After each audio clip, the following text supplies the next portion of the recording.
Welcome to Scream Quest, a limited run horror spinoff of our regular podcast, Screen Quest. I'm one of your hosts, Chris Waterman, joined as always by May Finch. Hey guys. Of course, we also have Mr. Will Rotondi. Hey, how's it going? And very special guest, Mikey from Slasher Radio. Welcome to the show, Mikey.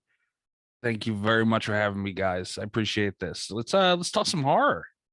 Yeah, I'm very, very excited. Thank you for coming on and guesting with us. We're honored to have you. Pleasure's mine. On today's episode, we will be talking two slasher films. It's a slasher sleepover episode, Halloween and Scream, which as I watched both this weekend, just realized it's like one of the most perfect pairings we could have picked, honestly. So very excited about that. Before we dive into to Halloween, Mikey, I wanted to get a little bit of your background with the genre. So walk me through what got you into horror and what is it about horror that you love so much? Oh man. I think it's got to start with family, right? Growing up, because my grandmother was a big part, my mother as well, but like we would just be sitting down for dinner and my grandmother would have Nightmare on Elm Street on in the kitchen, like, you know, casually. I'm trying to eat my pasta. So, you know, it was that. I always kind of leaned towards I snuck out of my room once when I was supposed to be sleeping, and I was very young, and we had like an L-shaped sectional, and I would kind of sneak on the floor where my mother couldn't see me on that little edge, and she was watching a Leprechaun one night. And, you know, I'm just happy to be out of my room, but I just got caught up in this movie. And the line where the kid goes, "F you, Lucky Charms," I busted out laughing, blew my cover, was grounded for at least a week. But I just wanted more. It led from Tales from the Crypt and, you know, all that stuff. And I think the best part of the genre, we talked about a little bit before we recorded, was the conversation, which, you know, kind of leads into the community. And it's just it's a genre that shouldn't have, and I think for the most part doesn't have any gatekeeping, and everyone's welcome, and we just love this stuff, and it's the most passionate genre out there, and I love it. Awesome, man. Yeah, I'm familiar with the crawl around the back of the couch maneuver. I did that once or twice myself as a young fella, so that's awesome. And I would agree. I think the horror family probably is one of the most welcoming communities. Contrast that with like the superhero and like nerd community right now, which I think is like growing worse and worse by the day. Yes. People are just happy to have other people to talk about horror with, typically anytime I've struck up a conversation. So well, let's go ahead and dive into our first film, shall we, which is 1978's Halloween, directed by John Carpenter. Not the first horror slasher film, I should say, not the first slasher film, but certainly I think you could argue like one of the most important, especially for modern slashers.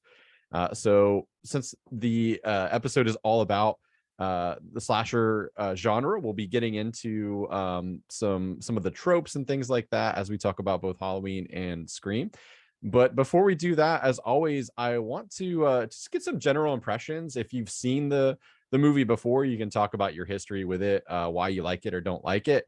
And if it's your first time having watched it, I'd be really curious to know what you think. As the guest of honor, Mikey, I'm going to start with you. So just some general impressions and how do you feel about Halloween? The poster child for horror, I think. I think it's when you talk about tiers, and horror has a lot of them, horror movies. It ranges so much, and I feel like there's movies that I enjoy more than Halloween, but when you really, if you open up a textbook and you look up how to create a slasher movie, Halloween was it.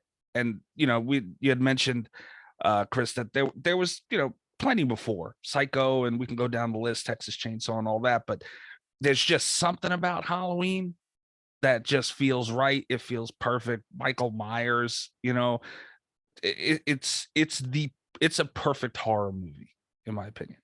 Agree, but I'll save my opinion here for just a few minutes. I'm gonna just go up vertically from bottom to top. So Will, next, have you seen this before? And walk me through how you feel about Halloween.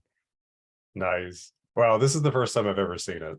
And my I'm not God. really, I haven't really been into a lot of the classic horror over the years. It's sort of one of those things where it's kind of been on my radar, but I've never gotten around to watching it until recently. So yeah, for a first time go around, and I mean, I knew some details sort of from bits and pieces from what had come or been promoted or marketed over the years when other films had come out, but I didn't really know that much about it. And I'd probably seen more references to it in other things, whether we're talking Scream or we're talking just in general when people do parodies of horror films and classic horror. And so, yeah, this was the first go around for me. I liked it. I could definitely see where sort of like a lot of the tropes that we take for granted now in classic horror films come from. And I'm actually kind of surprised by just how much I guess for the time, how little blood you see. And I think Chris, you'd actually mentioned that as well, sort of off the pod, which was that, this was when they were first starting to get into the slasher genre, like the golden age of slasher genre or slasher films. And so to have it be more atmospheric and sort of that slow build up to, the payoff of whoever's going to bite it next. I thought it was interesting to see that and to have it be a lot more subdued and subtle than what I was used to with more of the recent horror films that have come out. I always tell the story about how I expected this to be way bloodier than it actually was the first time I saw it, because I was always told, by like adults, like, oh, it's a no good, like gory, like, I can't, like, I had, some relatives that like really didn't vibe with horror at all, and kind of always held up movies like this and Friday the 13th as just being gory, like nonsense. And like there's not a lot of blood shown whatsoever in this movie. Like I mean, comparatively, especially like you go to like some of the later films in this franchise and then Friday the 13th. So I think that's an astute observation, and I'm glad you kind of picked up on that it's more suspense, I think, than anything else, or the implication of the violence. Very similar to Will, actually, so I don't have a ton to add. I really like what you said about subtlety, Will, because I also just absorbing so much of the pop culture references to Halloween. I expected it to be kind of gory and overdone, but if anything, it had this uncanny realism to a lot of the setting and pacing that made it scary, even though I kind of knew exactly what was going to happen. I also appreciated that the characters that do feel very archetypal still have dimension to them. Like Lori, I tweeted about this, and I want to hear your take, Chris, on Lori as well. But she feels very much like the archetypal, like virgin final girl, but she also seems very queer coded and has some other things going on with her character that I like. And yeah, I liked it a lot more than I thought I would. And I have a whole new franchise to watch the rest of now. So I would say proceed with caution and muted expectations, because it never quite gets to this level again. It's not to say that like there's not really, really fun films in this franchise, because there are. There's a excellent companion podcast called Halloween, the Definitive Companion, which was made by our friends at RKG, that goes like bit by bit. But it's a very convoluted timeline at this point. I don't want to get too far into the weeds, but I would recommend, if just because it's, I guess, probably like at its most culturally relevant right now, the sequel, the Halloween 2018, the David Gordon Green film, even if that's where you stop in those, in my opinion, is as close as they got to doing like a proper, like perfect sequel. I have my problems, like nitpicky stuff with it, but it is an excellent movie. The opening and closing 30 minutes are outstanding. Just word of warning that the gore factor goes up significantly. So the subtlety is gone. It's not to say it's a bad movie and that there's not really great suspenseful parts. There are, but it is very much like, working off of 40 years of evolution of the slasher genre and trying to grapple with a modern audience. But I'd be curious if you do go down the road and watch any of the other ones. they go places. We'll just put it that way. I think there's Mm. 3 fractured timelines right now. So you could do like the original canon was like Halloween, Halloween 2, Halloween 4, 5, and 6. And then they retconned that, and then it was just Halloween, Halloween 2, and then Halloween H2O and Halloween Resurrection. And now they've retconned that, and it's now Halloween, Halloween 2018, Halloween Kills, Halloween Ends. So Hey it's man, I'm a Zelda fan. I'm all for the fractured timeline. fair Don't forget enough. about Rob Zombie now. He threw Oh, his hat in the yes, ring yes. there. Holy crap. Yeah, there are the Rob Nice. Zombie films, which personally, and like I know a lot of people love them. I think they have their merits here and there, but for the most part, I find them to be largely joyless films. I did not vibe with the direction. But if his goal is to make you feel uncomfortable, he passes with flying colors, because those movies are a tough watch and very intense, but were not my cup of tea. Do you like them, Mikey? I like them for if they had a different title, they'd be. I honestly believe he could have had his own franchise, but kind Agree. of everything we've talked about, the subtlety of Michael Myers and Halloween that Will and May were talking about, that's what Halloween is, and Rob Zombie went a very different route. But they, I have a family member who likes them better than the original. They're Yeah. out there. Yeah, oh, there are definitely people out there that They're really out like those movies for sure. For me, it was like when you try to explain the monster, like he becomes infinitely less scary. Like I think, like, Mhm. and we'll get into it as we talk about this, but I think what makes Michael Myers like scary for me is like the just you don't know why, and that's, I guess I can kind of just wrap my impressions in along with this. Like my history with this movie was like a lot of people of my generation, which is like you heard about it, you went to the video store, you rented it, and you watched it with like a group of friends, in a house, like at a sleepover, and just everybody went ape shit, of course, because the music was, scary, and it was our introduction and gateway, along with Friday the 13th, into like this genre. And I, in particular, always found Michael Myers to be the most scary, because it's like, what would make this like 6-year-old child do this thing? And then something about just watching him across the window, like just standing there, always and still continues to give me the creeps, like to this day. But this is an annual watch for me. It's one of my favorite horror films. Certainly, like if I was going to make a top 5, like this would be right in there, along with Alien and The Shining for sure. But so speaking of Michael Myers, I did want to talk about the character for a moment, and kind of the direction, because I want to compare and contrast this with Scream, right? Very different approaches to your mass killer. In this one, you know who the mass killer is from the get-go. You don't really know his motives, but what did you think of this approach to I don't know, like a killer in a slasher movie, to have it feature so heavily around him and his history and sort of like what he's up to? I mean, you could argue that the movie is as much about him as it is anybody else.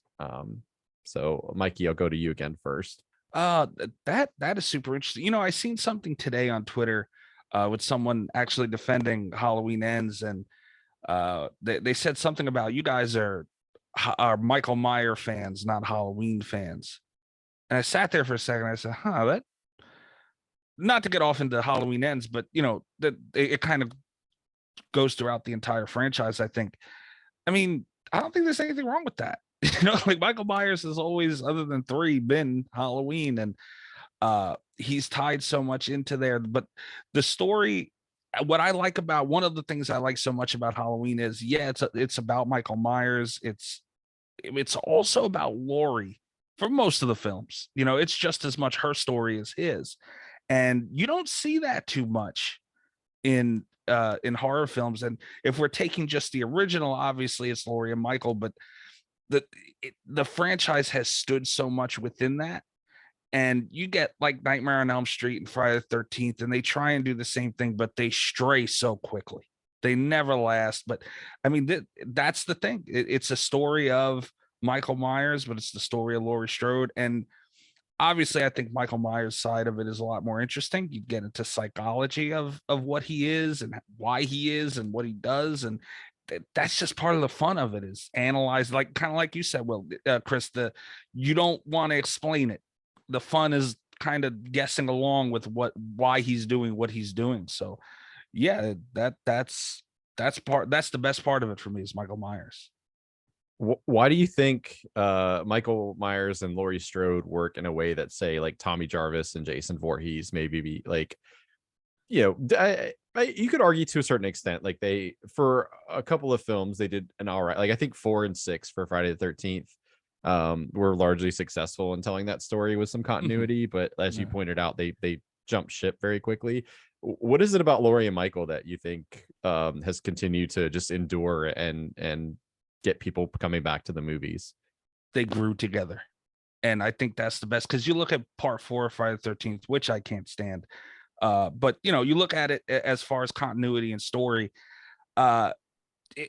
you see Tommy Jarvis and he's a kid, Corey Feldman, you got all that going on, but then boom, in 5 you jump and he's like a grown man. It's like, well, okay, and you kind of just ignore it because it's about Jason. You want to see Jason kill people, and that's the fun of Friday the 13th movies. But in Halloween, you see stages of Laurie and Michael kind of growing together, and that story evolves as to, you know, you jump around, you can't get invested in the story. You can get invested in Jason Voorhees killing people, you know, oh, that's always fun, but you don't care about the story. So if they stray from it, nobody complained in part 6 when there was no, you know, part 7 rather, there was no Tommy Jarvis, and everyone just kind of went along and no one said anything.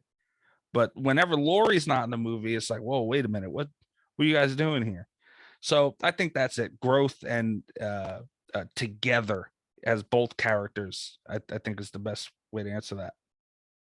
Yeah, I love that analysis. Again, especially going back to 2018, seeing where they both end up. And again, in the way that this feels like a movie that's about both of them, I think 2018 does a good job with that too. Like, where very much you get where they're both at 40 years later, and get little snippets of what their life has been like in the subsequent years. I think that's very astute. That's awesome. Will, what did you make of Michael Myers, since like this is your like first time seeing the movie like start to finish? Like, what did you think of that character, and how they handled a masked killer in this movie? Again, we'll contrast it with Scream a little bit later. I like sort of as the buildup that you never really see his face until the very end. I mean, you see him as a kid, but you don't see what he's sort of become when he's aged, and I guess continue to transform more into what he is, as he's been anticipating that moment, as he is sort of the personification of fate, or this relentless force that's never going to be able to stop, and is very much like in control, or at least seems like he's in control up until the very end. And that for me, I thought was very much, having something that you sort of have an idea about who it's supposed to be, but you really don't know what's underneath, that's, staring at you the whole way. Like, you have the exposition from the doctor who tells you about the history behind, what happened to his sister, and why, what he felt like he could see in Michael. But to have it be something that you are still watching as this looming shadow every time, one of the characters turns around and sees him either hanging out outside their window, or, that weird silhouette that's outside the house in the middle of the night, that, I don't know, there's something that I felt very much like that it was very much terrifying in that respect, because anytime you see something staring you down and you don't really know what you think, what it is, but you don't really know, I think that buildup is very effective as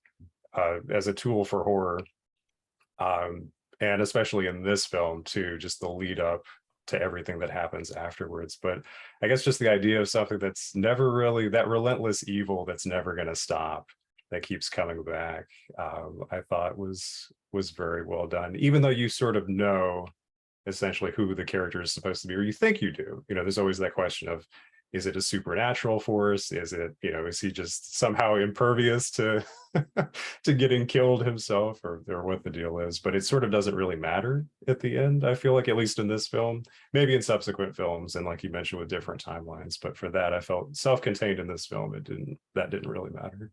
Yeah, the ambiguity is a lot of fun, I think. And he's billed as the shape, in the credits, and that's what a lot of people refer to that sort of iteration of Michael in the white mask is the shape. It's not Michael Myers, it's the shape, which is an interesting sort of label that kind of puts him into the category of being like a force of nature almost versus a man, which Loomis would agree with, from judging by his monologues anyway.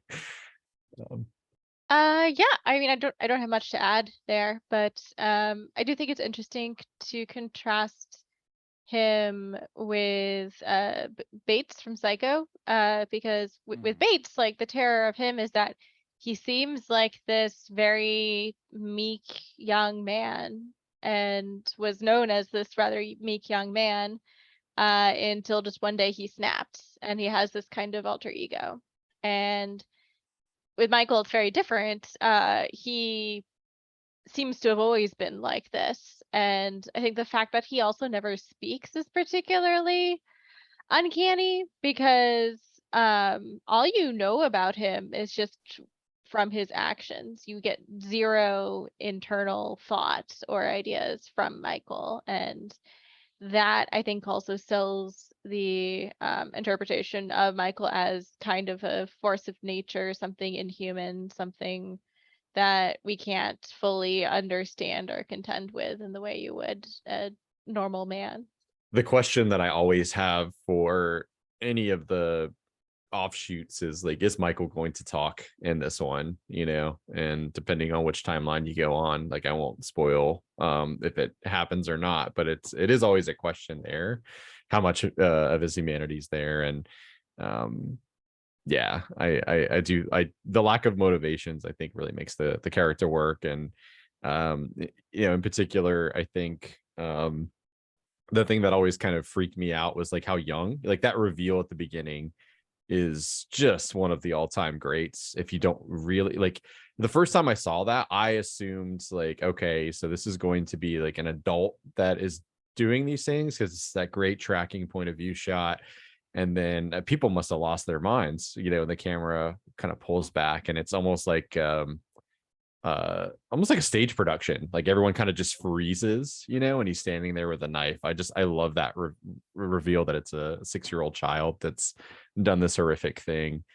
And that's kind of the image that you're left with until he breaks out of the institution, which is quite haunting. I was just going to say, also, with his dynamic with Laurie, I will say, as a woman who has been followed at night by someone, and I wasn't sure of their intentions, the fact that you aren't really sure his motivations, I'd say, definitely adds to the creep factor, and I think makes those moments with Laurie even scarier.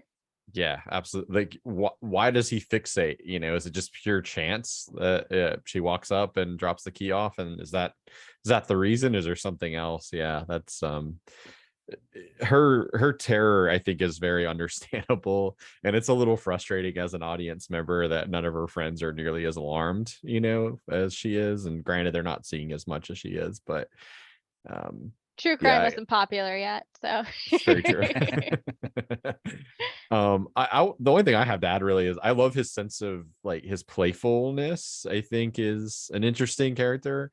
I won't go so far as say he has a sense of humor, but he does have a sense of sort of play and showmanship that is really interesting, like putting the ghost sheet on, and his little tableaus and things like that. There's almost like a childlike quality to kind of playing a game, that is again, like, kind of funny, and also makes him all the more scary. I think that he's put so much thought into scaring the shit out of his victims before murdering them. So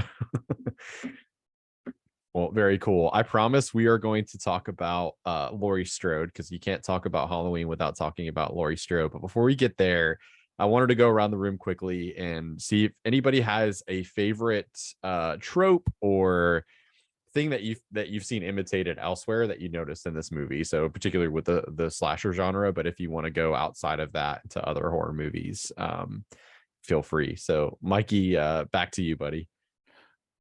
Tropes, always fun. I feel like they did, and I guess this counts as a trope. I'm not sure. Daylight horror. It's not Yeah. something, especially at that point. We see it now, and to what you guys are saying, it could be from Halloween that we see it so often now, because we've seen it attempted a couple of times. There was some parts of Psycho that were, daylight. None of the real dark, tense moments, but still, it was there. And I don't think it's ever been done as well as in Halloween, because it's like you don't even notice it.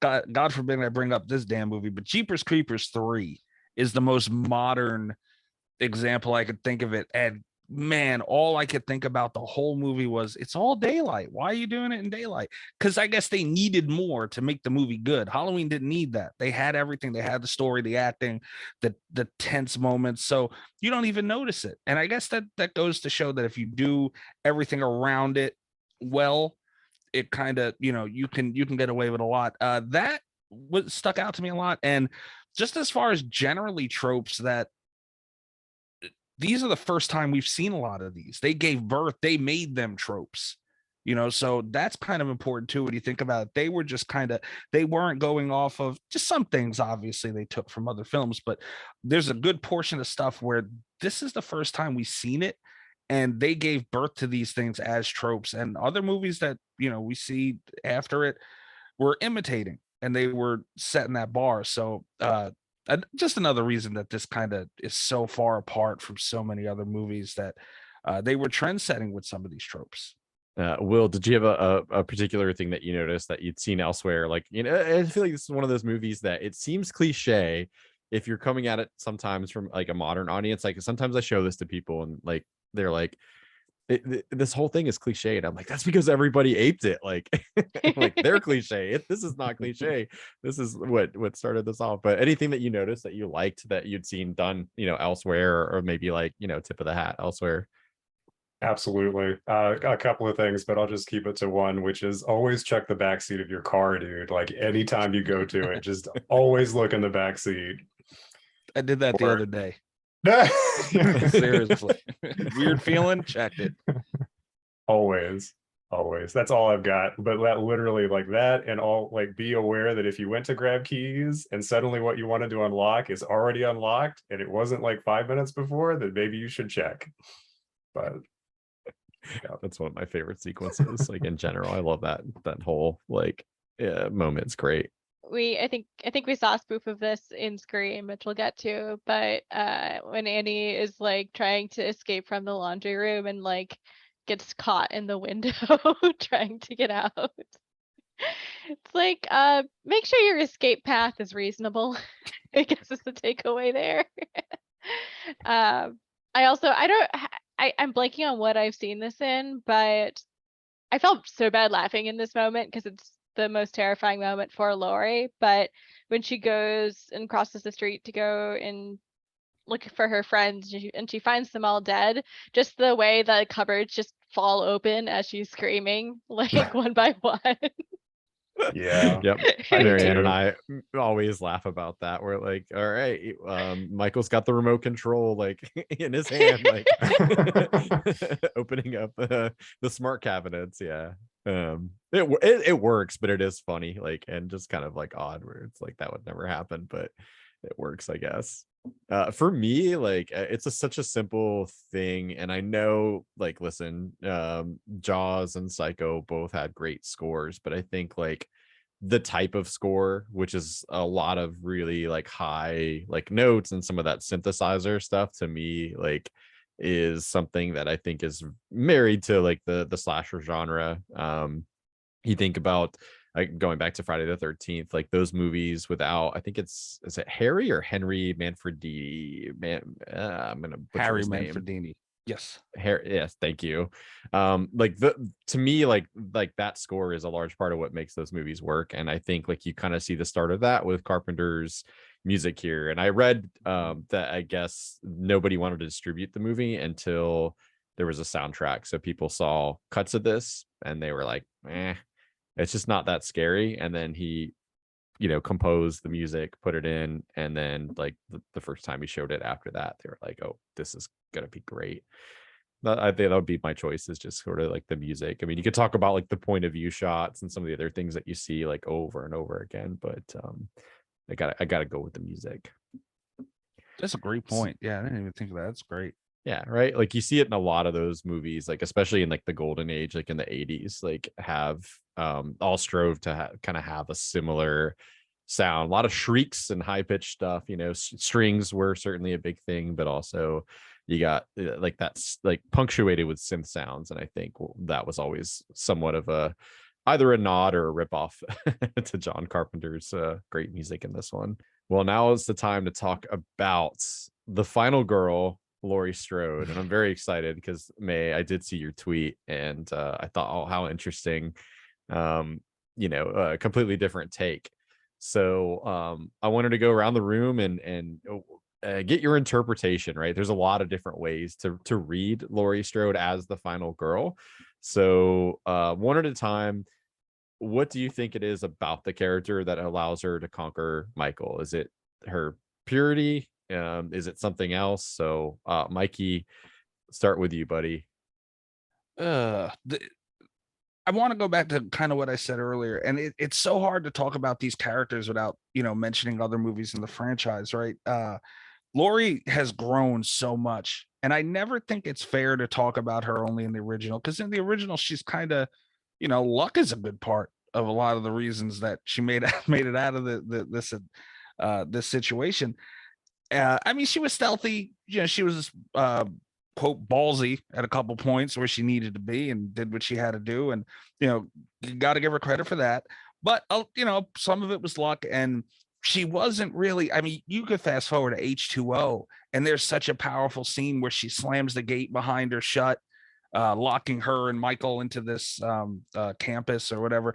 And it's almost like everyone's leaving, but she's standing there to fight this battle once and for all. And then you got 18 and Kills, where she's, obviously Laurie, the way we know her today. But in the original, she was a typical run-of-the-mill final girl, but there was just that sparkle at her, and it was just something that we could latch onto, because they put her in such real situations, hiding in the closet and using that coat hanger, and that scene where he's breaking through the door. Like, it's so tense. There's no blood, there's no guts. It's just real.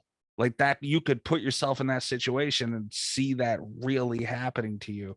And I think the reality of her situations, which goes to writing and directing, and just a whole team effort of making this character relatable. And I think that's the best aspect of Laurie Strode, especially in the original film. Yeah, I guess it is. It's interesting to think about. Like, a lot of people have talked about her being like supposedly pure in that context. And so I guess thinking about how she is the only one that seems to take care of the kids in the film, like everybody else is trying to like shrug that duty off, and I just want to go party or have sex, and she's the one person who's like being responsible in that group.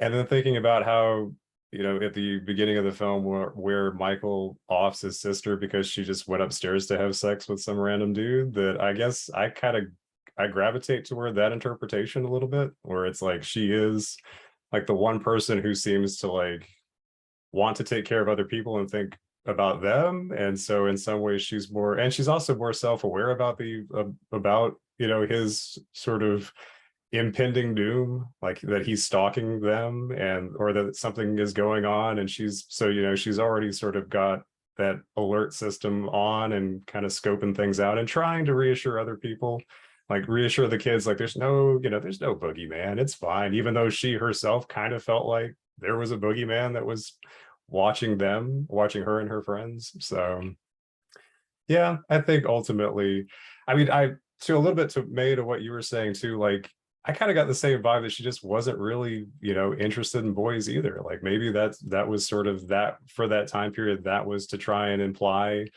some sort of sexual preference, or if it was just like, I'm just not interested in that kind of a thing right now, and I got other stuff to worry about. But I mean, she's not overly sexualized in any way, like a lot of other characters in horror film, a lot of other female characters in horror films tend to be. And so I think that there's a lot of credibility to that too, in reading it that way. So I don't know. There's a few different. I guess it's always sort of nice to talk about that because it is in some ways ambiguous. But at least from just watching this one film, and I imagine that my opinion would change watching the series afterwards. But I think that's sort of where I'm at right now. Awesome. Yeah, I think it's open to interpretation. I think that's why it's a great film to discuss, because you get some throwaway lines here and there, but I think a lot of it you have to kind of infer and put through your own lens and kind of make your mind up for yourself. So May, can you expound? Well, first of all, I kind of set the stage, on what your tweet was, and then expound if you don't mind. So give me your read on Lori. Yeah, so like surface level, she does fit the trope of being the only like morally pure character, doesn't drink or have sex, isn't sexualized, like Will is talking about, and that kind of means that she's most likely to make it to the end of the film compared to the other teens. But I also I read personally a lot of queer coding from her. Part of that is, like Will pointed out, just the fact she's not really interested in boys, and when her friend like presses her to confess who she would be interested in, she freaks out when that friend offers to actually like connect her with that person and that person seems interested. And the other part of the queer coding that is more subtle to me is just she's very hyper vigilant compared to the other teens, right? And when you are part of a marginalized group, especially back in the 70s, you generate that kind of hypervigilance because you're always afraid of being outed or being picked on or like that kind of thing. And so I read her characters very queer coded. Again, she could just be, not interested in boys at this time in her life. But that was kind of my read on her. And I don't have the context of the other films yet, but when I do, I will revisit that idea. Awesome. No, I think that's a take I'd never considered. So I found it to be really fascinating, and it had me kind of racking my brain and going back through like moments and like kind of trying to recontextualize them, and do like a queer theory like reading of the film. And now I'm like, man, now I get like the next time I watch it, I've got to go with that lens and like really try to do like a proper reading through that kind of like film theory lens. And I think that would be really cool. So thank you for sharing. I think that's one of the more interesting insights I've heard in a long time on a character who's been analyzed to death. So well done. Thanks. I've never heard that before, and I wish they would have did it. Honestly, seriously, that sounds great, man. Like I'd never ever heard that take before. They should have did it. Would have been great, especially going into these latest three. That'd have been awesome. Yeah. Yeah, big time agree. I'd have been up for that. So yeah, May, you kind of touched on it, like which is kind of where I land is like so like we see her smoking some weed, like so she's not entirely like adverse to a little bit of like fun, but she's a character that I've always seen as like really world like weary, like for how old she is, right? She seems like an old soul in a lot of ways, and she has as you pointed out, that awareness, not a panic, like she doesn't ever go into a blind panic, but she has her guard up for a good portion of the movie.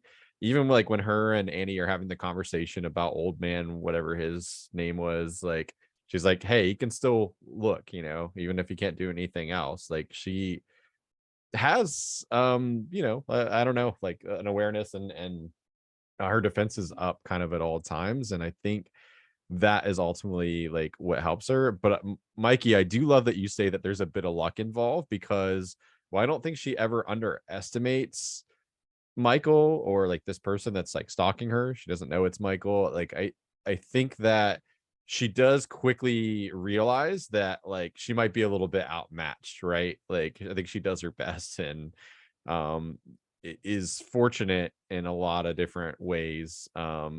Maybe Michael underestimates her, right? You think about how easy he's cut through the rest of her friends like a hot knife through butter, not to use a gross metaphor, but it's kind of true, right? Like nobody really offers much resistance.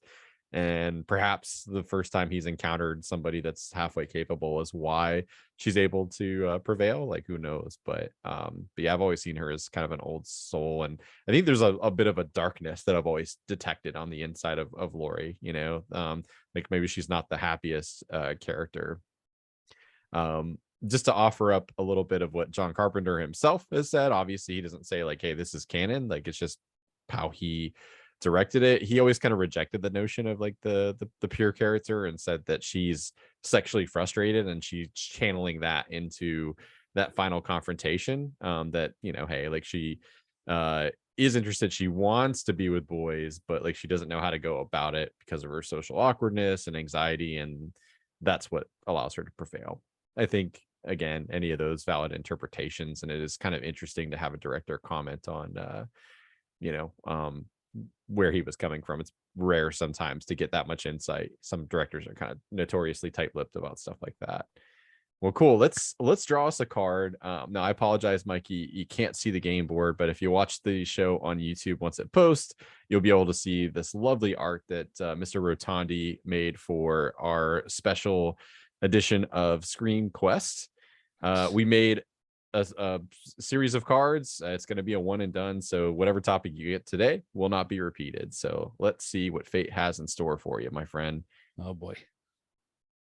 Okay. It is FX, that effect. So what I want you to do, we'll go around the room, and Mikey, I'll start with you. And if you need time, this is an edited podcast. We can always cut around awkward pauses or anything like that. But I want you to tell me, what is your favorite horror movie effect? Like, so specifically in a movie, do you have a favorite special effect or kill or something like that in a particular horror film? So an example might be like the transformation in American Werewolf in London, something like that.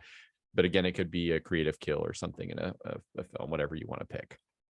Oh man, that is hard. You know what? This is going to be easier than I thought. And I'm just going to stick with something that I've always loved so much. Nightmare on Elm Street, Dream Warriors, the Veins kill, where he, you got Freddy being the puppeteer, and I forget the character's name.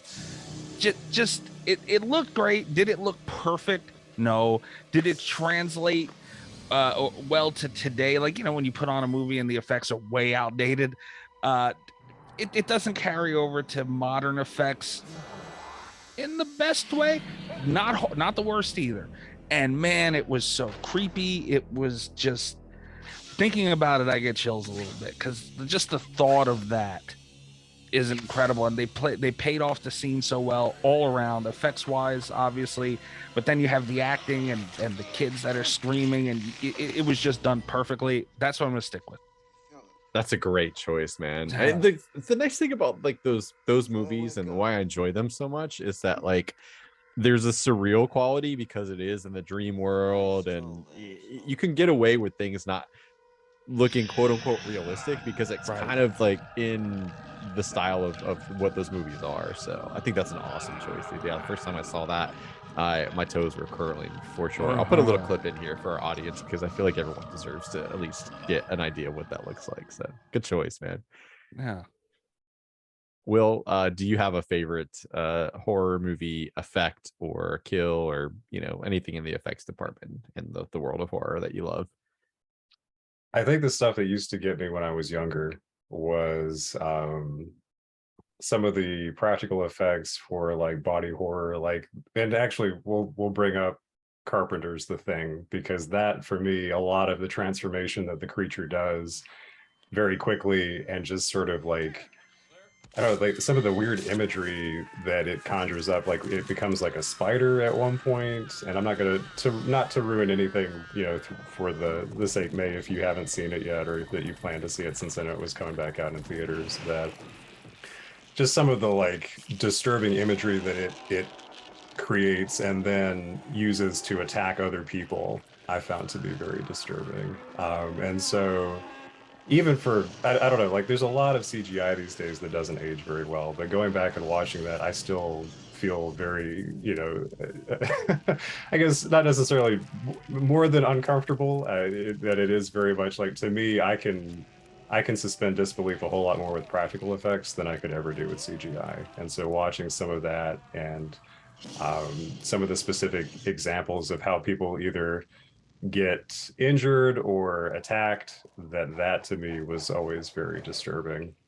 And kind of in a weird tangential way, there's a film, I think it's Phantasm, that has like a little sphere that flies around and stabs people in the face. That was another film that I think I saw like a clip of as a child and was like traumatized by. So any sort of, I know you watch it today and some of that just looks really goofy, but I don't know, man, practical effects can go a long way to when you're, especially when you're impressionable and you really get into that sort of like believing into the film. That, yeah, that's all I've got.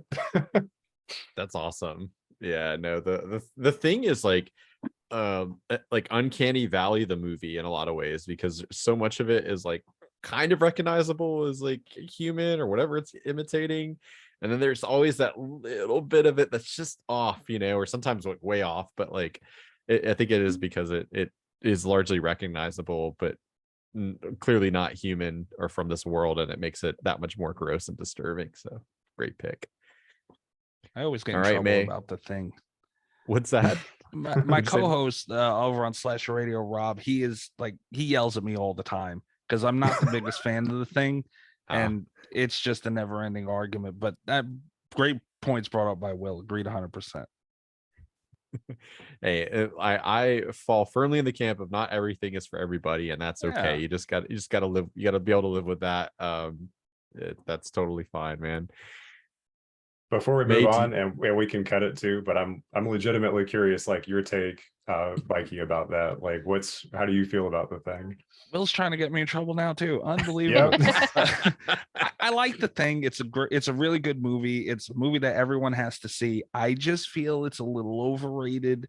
Not saying it's bad, just saying it's a little overrated. Effects are great, but again, kind of like what Chris is. If it's not like it looked phenomenal, but a head with some spider legs. It's really cool, really creepy. It was done insanely well. But I mean, I would rather sit and watch Nightmare on Elm Street movies where I can see stuff like that not done as well a bunch of different times. That's all. So my co-host Rob is screaming at his phone and probably thrown it by now, but that's how I feel, everybody. I'm sorry.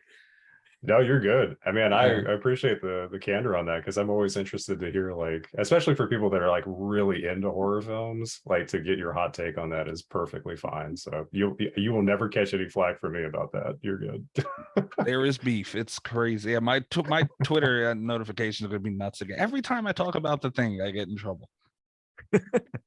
Hey, it's all good. I think this genre would be a lot less interesting if everyone agreed, which is why, despite how you feel about Halloween Ends, I think the fact that there's this much passionate conversation around it is already like cemented it as like, I won't say a classic, but a movie that's going to firmly be rooted in film history, just because people feel so passionately and very different sides of the fence about it. So Agreed 100%. it's kind of like not to get myself in trouble. It's kind of like the Last Jedi of like the Halloween franchise a little bit. Like, Yeah. Oh man. All right. So May, what is your favorite horror movie effect? Well, or now I'm kill? afraid mine might be a bit contentious as well.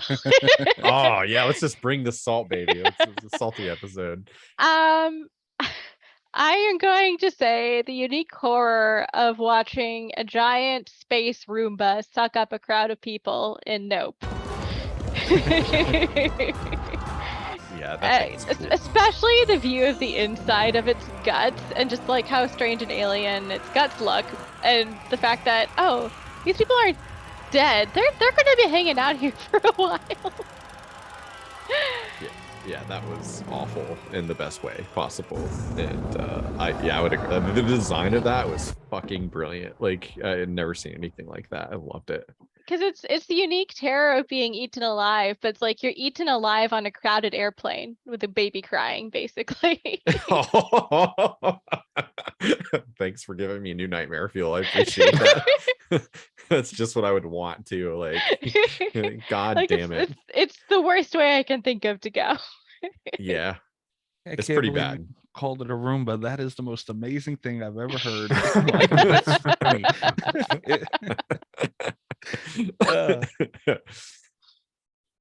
For me, I know this movie's come up a lot on the podcast, and I won't say if it's on our list or not, for the regular Screen Quest, but the mechanical shark in Jaws, I think, is like a modern marvel of like engineering, and I know the fucking thing didn't work half the time, and that's why I got a lot of the suspense in that movie is because the shark didn't work. But I think that thing is truly impressive, especially given the time. And if you have never like watched any of the behind the scenes footage kind of showing how they constructed it and how that, I mean, that thing it was on a crane that was all the way like underwater, like on the ocean floor, and I think it's incredible, and I think it still largely works. A lot of people will say like, yeah, it looks a little fake, and maybe at times it does, but I think given that we're like in 75, amazing effect works, and it still scares the shit out of me today. Like I think for me the shark works.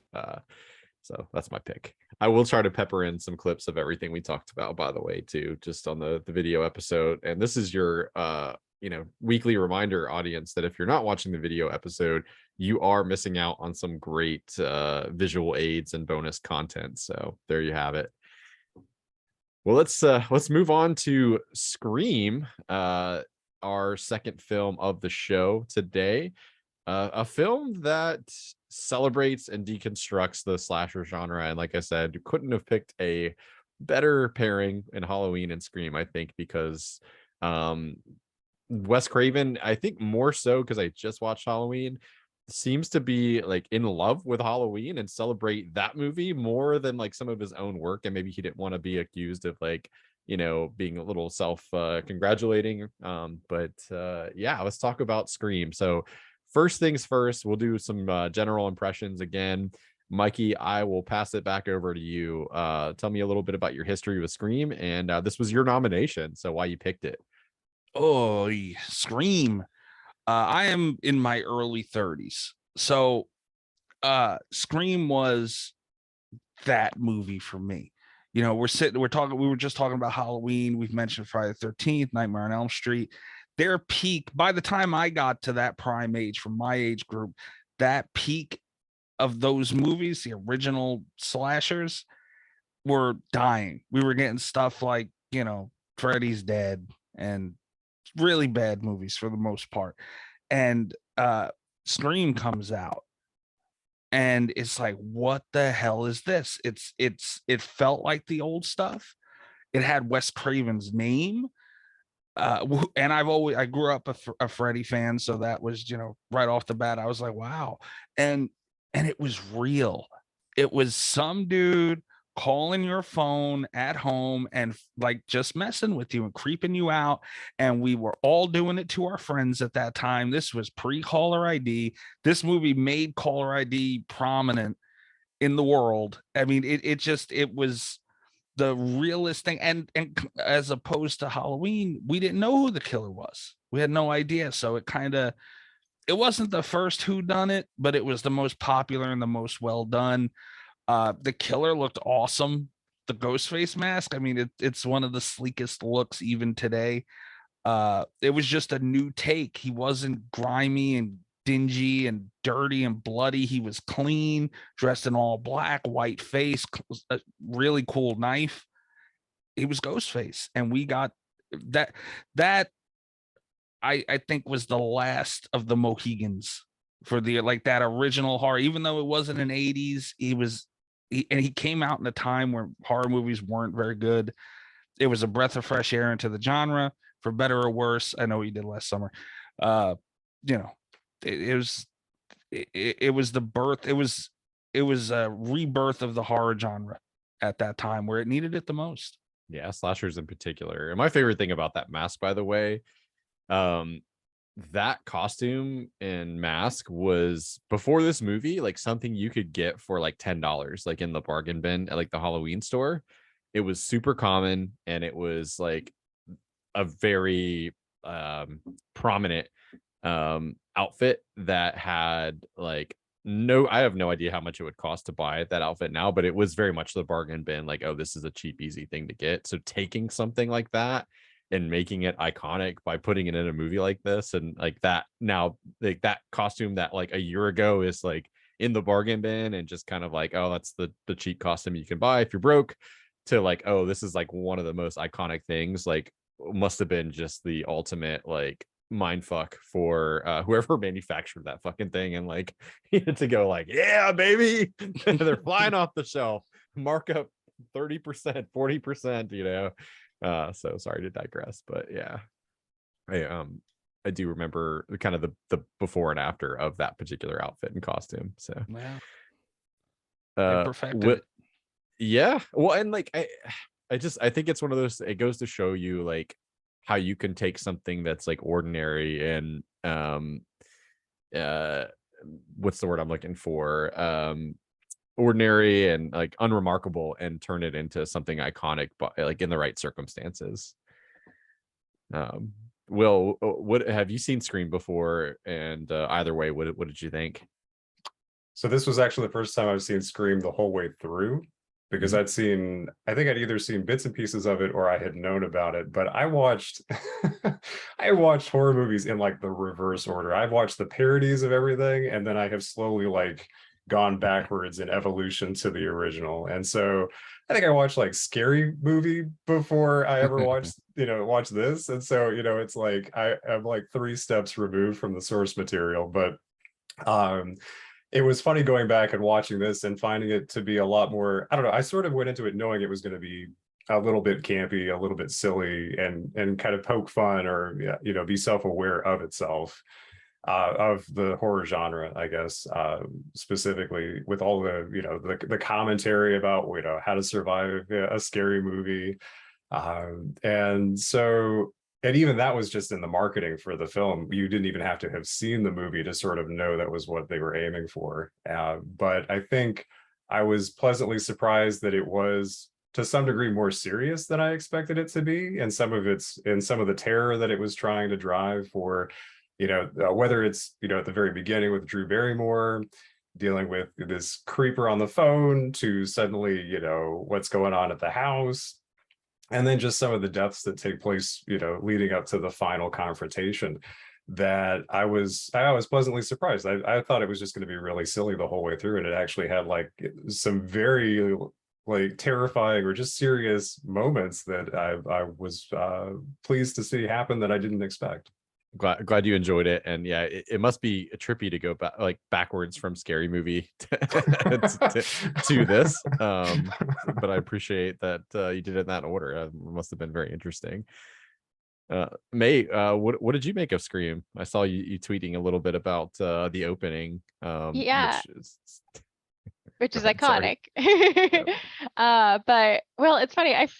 This is my first time watching it as well, and I actually felt the opposite. Like I was expecting it to take itself more seriously than it did, and I was really grateful it didn't, because the thing I really hate about a lot of meta media these days is that it's constantly making fun of itself and cracking jokes, but also asking you to care really seriously about things that just don't have any weight to them anymore, because the whole thing is a joke.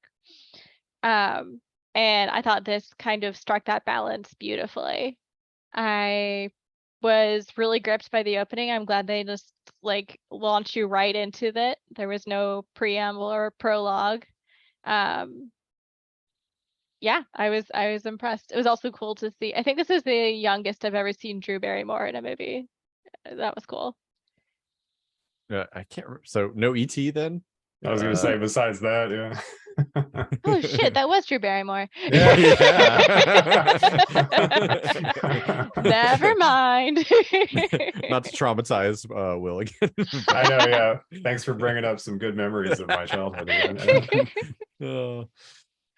Yeah, I don't have much to add other than like this was like the movie for like kids my age, like that like felt like it was like the first that was our own, like I think Mikey, you brought up already that horror was in a bit of a drought at the time, so it was either rent one of the old classics or roll the dice on something knew that was probably going to suck. And this was like a movie that you watched over and over and over and over again. And I think the thing that we liked about it the most was the comedy aspects to it, like the humor, I should say, not really comedy, but like some of the more humorous aspects and the lines, and just,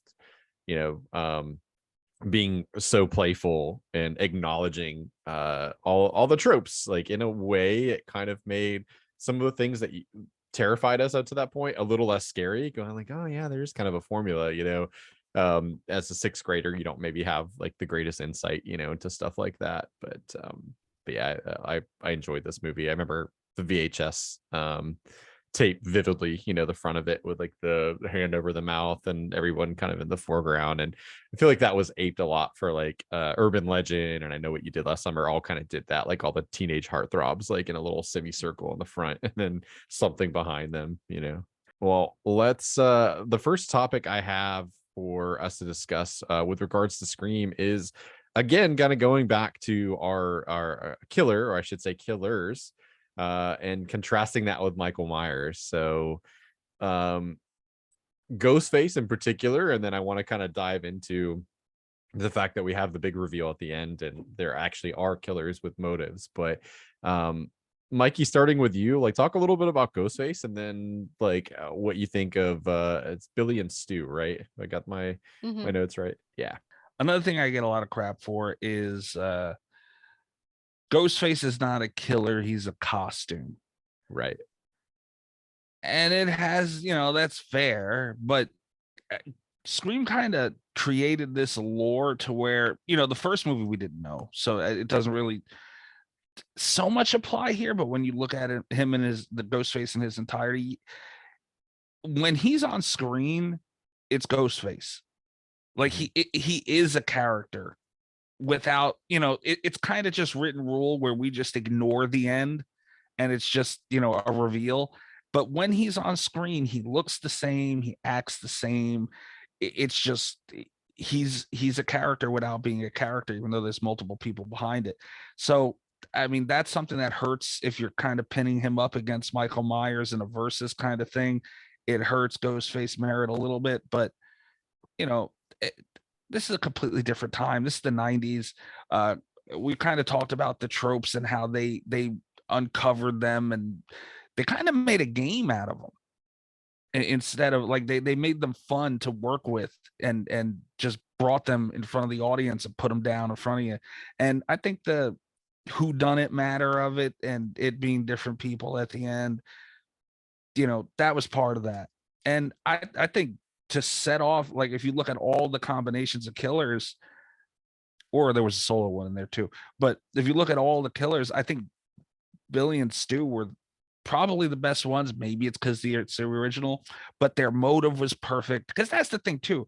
When you get to the whodunit, there's a new motive every time. So you're finding that out too. There's so much that goes into it. I'm gonna nerd out over this movie. I'm just gonna let you guys know. Like, this, Go for it, buddy. We welcome it. I feel like this is just kind of like what Chris was saying. If you grew up with this movie and it hit you in that sweet spot of age where you were really starting to appreciate film and all this stuff, man, it sunk its claws into you in such a way and just grabbed you. And that's why Ghostface is on the Mount Rushmore. I don't care what anybody says. I think that for me, it was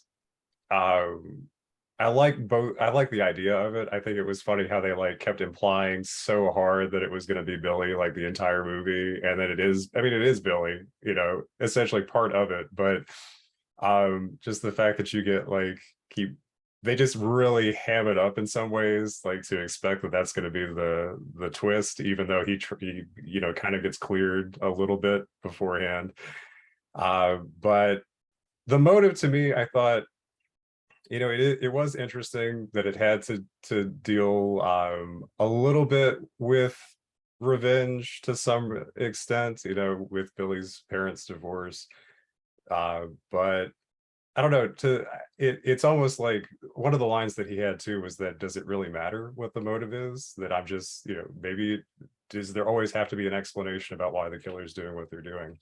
Which, thinking back about, with Michael Myers, do we ever really need to know? It's sort of like there's sort of little pieces here and there that might imply something or might be relevant, but at the end of the day, he's just doing what he seems to enjoy doing for whatever reason he gets out of it, whether or not you really ever know. And if it's just, Stu tags along with him because he just wanted to tag along with him, it's sort of like, I don't know. This just, it seemed very much like the motivation to me didn't really matter, that it was that the terror of having somebody who just seemed okay with doing that and thought that they had everything planned out really well. And then at the last second, when something doesn't go to plan, there's a hiccup and they don't really have as much control as they think they do. And then suddenly they start fucking everything up. And then that's their undoing with it. In some respects, it made me think a little bit about the surprise at the end of What Lies Beneath, where you think, that killer in that film thinks that they have pulled off what they were intending to do. And then that one little hiccup at the end, throws their whole plan up and they can't pivot well enough in the moment to try and get through everything and come out on top. Or it's their own ego that gets in the way. And they don't anticipate that their final victim is going to have enough balls to fight back and kick their ass. So Well, I love your comment about like a failure to pivot, because I feel like Michael Myers, at least, he's adaptable. He goes with the flow. He knows Laurie's busy. He goes and go after her friends instead. Whereas Ghostface, he's just not that flexible. He's very much in the moment. Yeah, he just kind of all jokes aside, I will give Scream the credit of tricking me to the extent I did not see Ghostface being two people coming at all. I did figure out it was Stu fairly early on. As soon as he went to get more beers, came back and didn't say anything about the dead girl hanging in the garage. I figured, yeah, that's probably Ghostface. But yeah, Billy actually surprised me at the end. And I do really like that it was different people, because to me, it just adds to the whole meta aspect of the film, because you really see that Ghostface isn't really an alter ego of one man. It's a character played by different people. And those people are also characters being played by a person. And yeah, it just adds to the kind of head spinning meta quality of the film. Yeah, that's a really good point. Like it's almost like a symbol, right? And you get a little taste of it with the person running down the hallway in the school, right? Like you can already see that like people are spun up by the idea of this,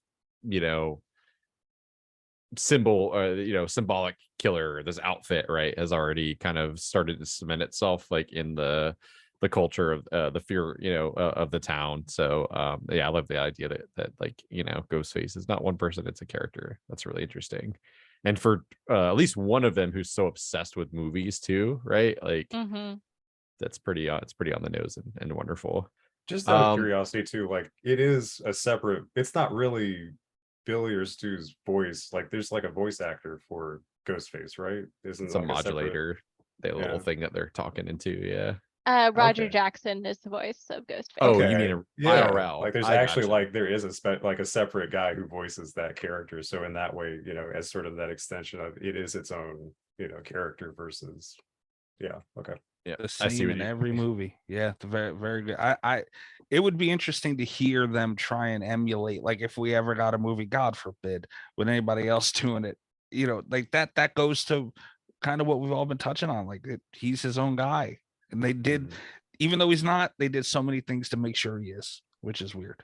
Yeah, you don't really see a lot of like difference in like the movement, like of like Ghostface is always kind of more like sleek and fast, like in all those movies. I feel like he will sprint. He is not a Michael Myers that is going to lumber after you. Like is very much a sprint, and very I don't know, like mobile and sort of agile, which is cool.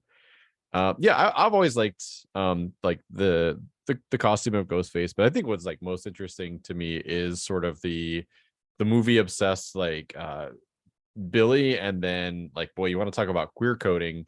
Like, anybody else pick up like kind of Billy and Stu? There seemed to be like something maybe a little bit more like Oh, there. absolutely. As soon as the mask dropped, yeah. Yeah, right. And I think that's quite fascinating on its own.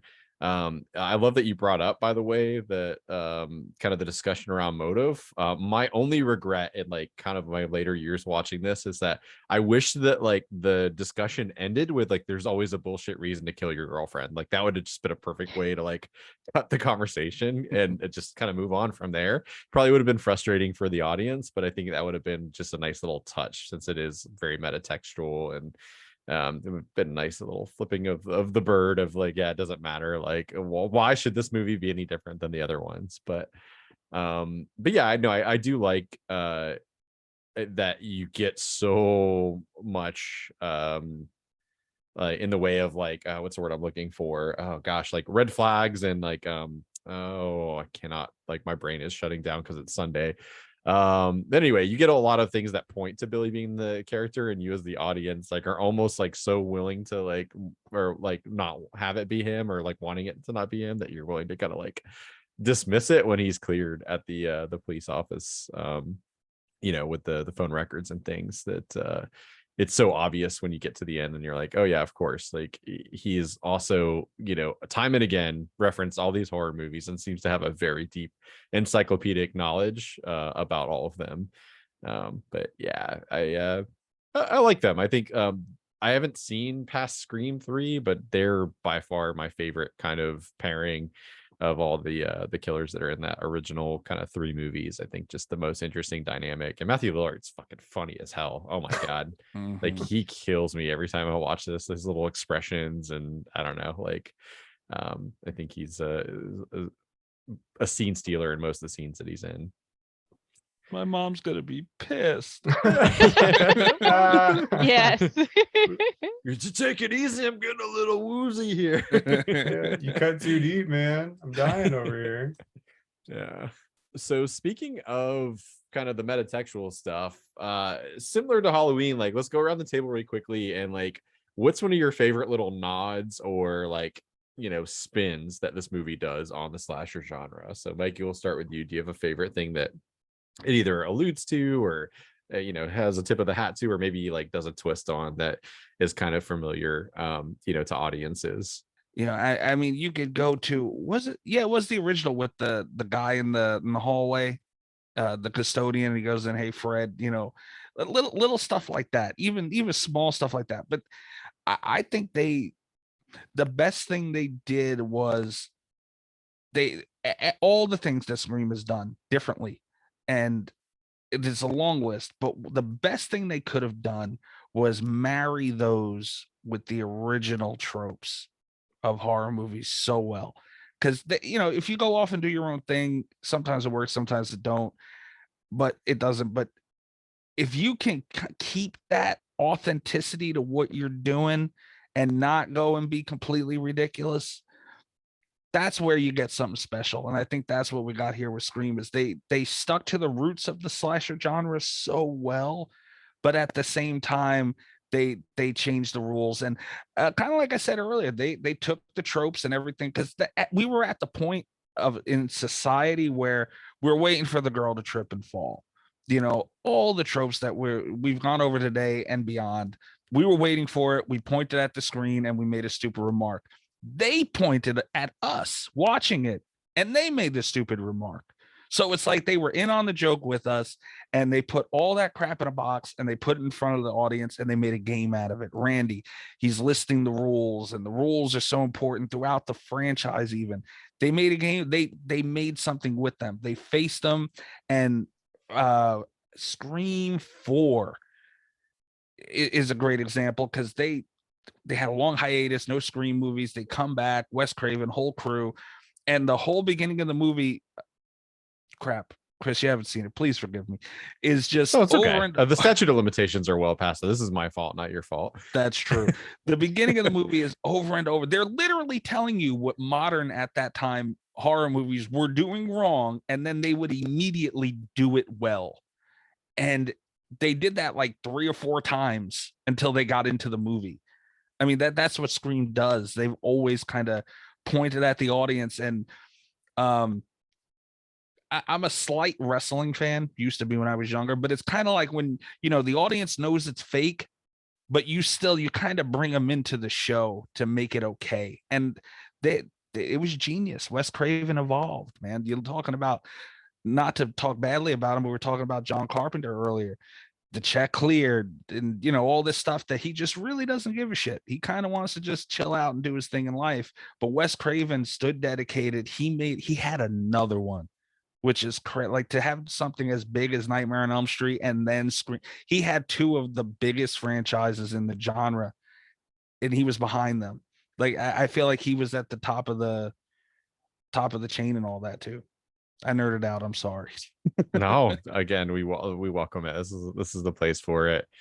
No, I think that's all very astute, and it's probably no surprise that Wes Craven did this and Wes Craven's New Nightmare within 2 years of each other. Which, if our audience is unfamiliar, New Nightmare is a movie that acknowledges the prior Nightmare on Elm Street like entries as like movies. Like it is like a self-aware kind of thing, and it's very different. Some people don't like it, some people love it. I love it, but it was clearly on his mind, in other words, like where the horror genre had come from, and where it was going, and how it could maybe be fixed or reinvigorated. So I think that's all really good stuff, Mikey.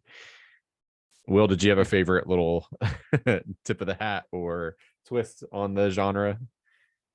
I think for me, thinking about both films, I always like the jump scares where somebody comes up and like puts their hand on somebody's shoulder, like very quietly ninja style, and just scares the shit out of them for no reason. Like especially when it's like a cop that does it, like in the first one or the sheriff rather, in Halloween, that just like, he's walking up to Loomis to put his hand on his shoulder, and it's like, this guy's already like, that he's already on edge, and you're not gonna like say something before you walk up to him. He's got a fucking gun too, like yeah permit or not, the guy is like trigger happy, like he's looking out for Michael. So it's like, so that to me I always thought was like, I like it because you want to jump, and I like movies that kind of do the jump scare stuff, just because even if it's cheesy, I still enjoy it. But like watching that and then watching Scream and all the little like trying to get you moments that come up during it, that I appreciate that. I love the moments that were like the most overdone just because they were so ridiculous. So for me, it was 2 points. When I'm blanking on his name, third guy that's friends with Sydney. When he's like Video sitting on store the clerk? couch by himself. Yeah.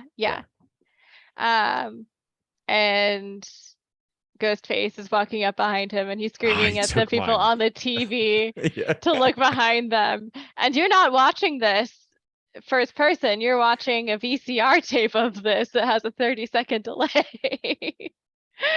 just so good. And then the second was especially for like a whodunit or murder mystery, like inevitably one of the people you suspected of being the murderer is going to get killed, and that's how you realize that they're not actually the murderer, it's someone else. So when Billy asks like, okay, what do I have to do to prove I'm not the murderer, and Ghostface immediately comes in and stabs him. I thought that was That'll work. beautiful. That'll work. That'll do. Yeah, the couch one was my pick, for sure. Because I specifically have a memory of like being in a room full of like teenage kids, and all of us like are screaming it like at the same time, like as the guy in the van and him on the couch. It really broke the fourth wall in a way that like I hadn't probably ever experienced before. We're all shouting the same thing at the same time, like turn around.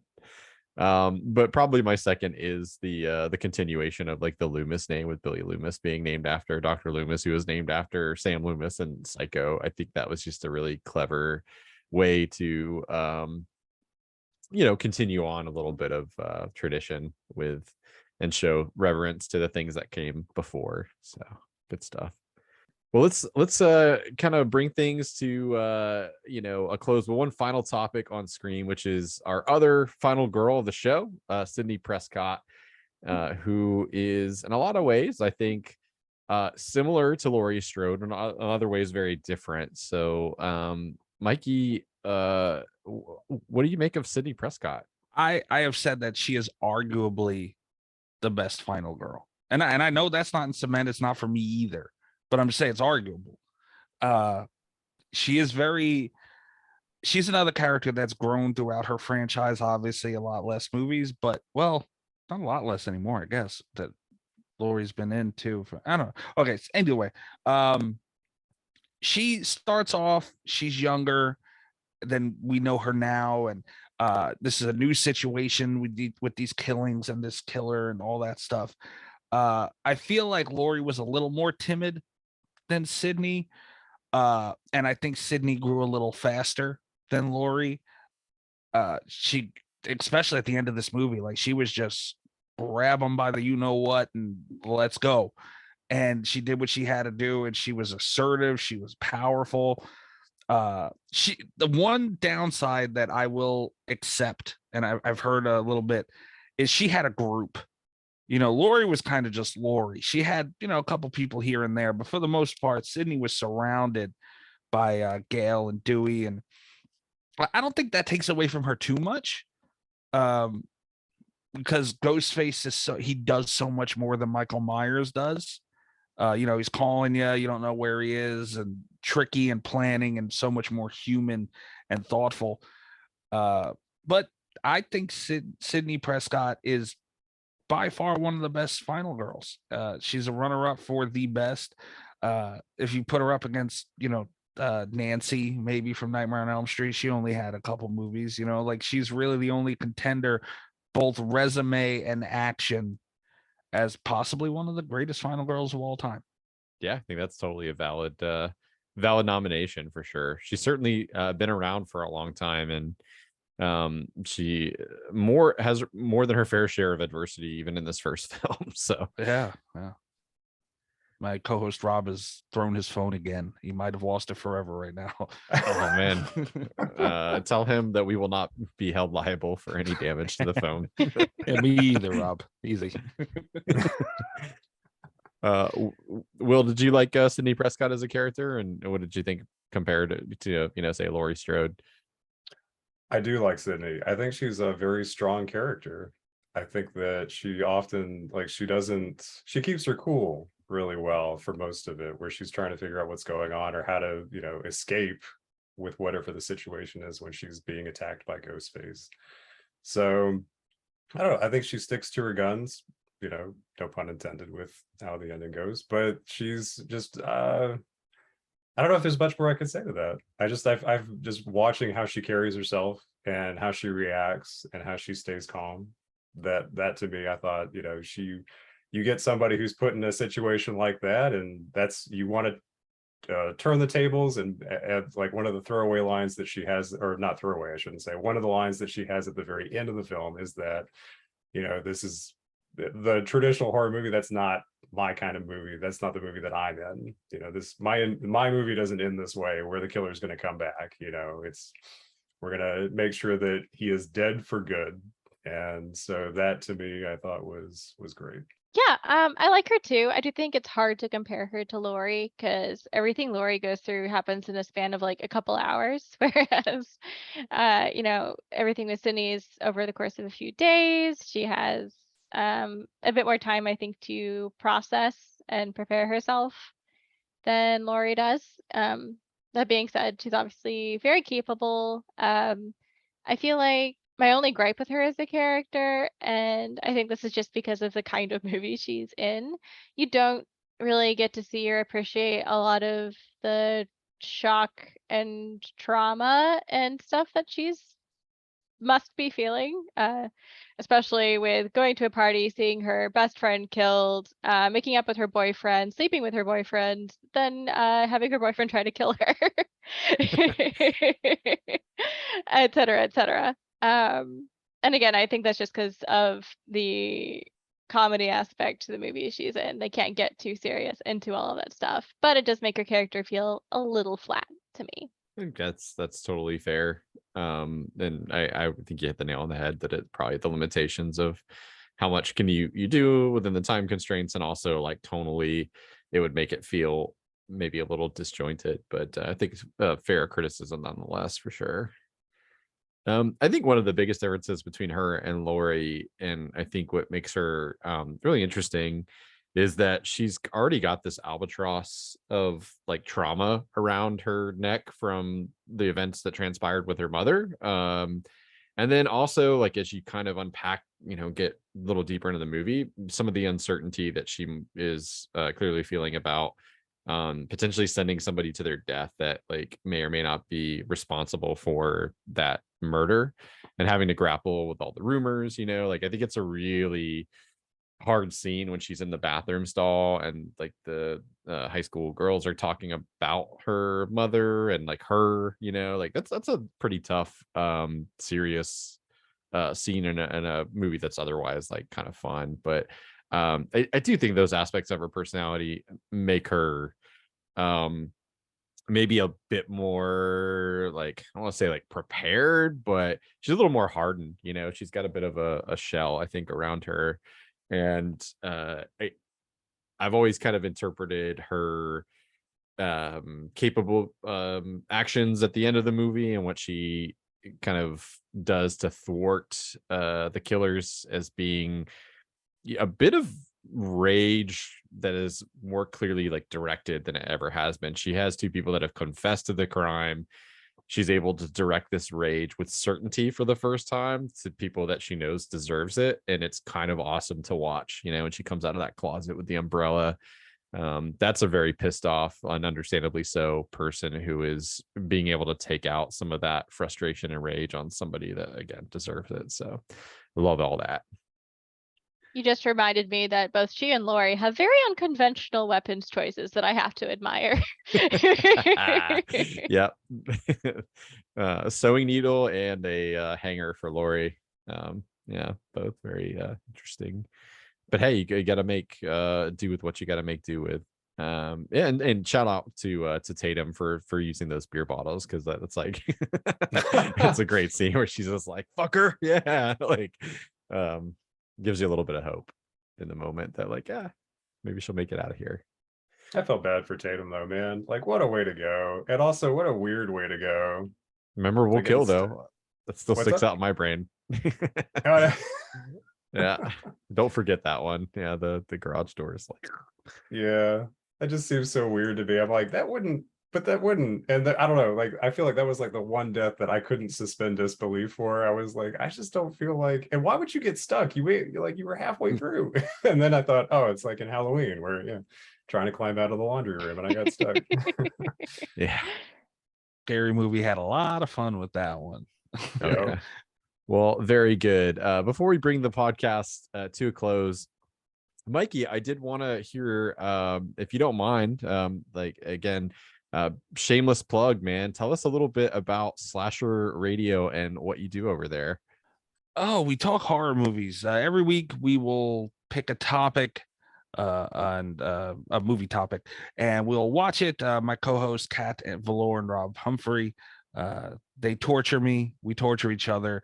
It's weird because no matter what, even if we pick a movie where it's like, okay, everyone's got to love this one, right? Let's get along with this week. Let's just do something, some team building, and everybody will hold hands and sing Kumbaya. Somebody, for some reason, just always ends up hating it, and it's always happens. So there's a lot of controversy over our movie discussions, a lot of hot takes.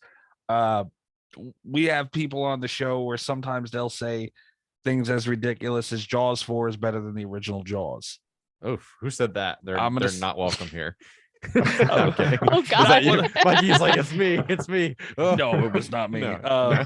Not one of my co-hosts either. As much as I'd like to blame one of them for it, it's just a community, and that kind of just goes to the horror community. It's somewhat, even stuff like that, which is ungodly and just should not be said out loud ever. It's fun, and you get, stuff like that is, you say that on Twitter, it's going to get popular, and you're going to get into debates and all that, and that's kind of what the our show is all about. I think that's kind of what the horror community is all about. So yeah, we like talking horror movies. Every now and then we'll have a fun guest on, and we like to have a good time with the genre. Awesome. And how long have you been doing that for? Oh man, our 5-year anniversary just passed. Yeah, I knew Nice. from seeing Twitter, but our audience wouldn't. So Congratulations.